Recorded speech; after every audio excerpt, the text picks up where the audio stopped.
EU is providing support to a program we call the Nigerian Competitiveness Support Program, which is helping to support the micro, small, and medium enterprises to become competitive. This program has identified 3 value chains that the EU will support. These are tomatoes, ginger, and leather.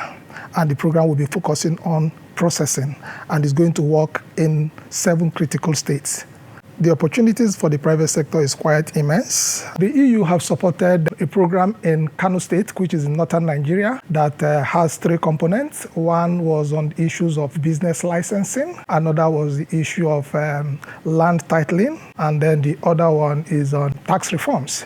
On the issue of land titling, the program succeeded in demarcating through a GPS all the lands in about 8 local governments and registered them and then provided certificate of occupancy. We have a very successful case of a woman, because in northern part of Nigeria, which is purely a religious environment, women are usually denied access to inheritance.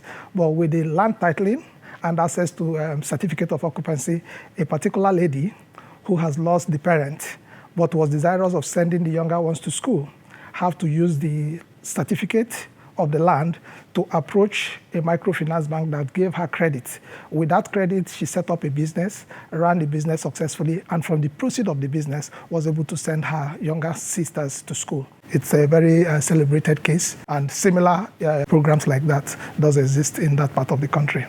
With regards to the informal sector, the greatest challenge will be access to electricity, because the informal sectors operate in the macro level, which means they don't have access to robust financial resources. So for them to have to generate their own electricity in order to do their business is a bit of a challenge. And then because it is informal, they don't have the proper regulatory framework to be able to have a legal entity to be able to assess finance. Then issues of multiple taxation that are not very transparent. So we have situations where informal businesses are sometimes being harassed. But it is improving because the government is also focusing on improving the business environment.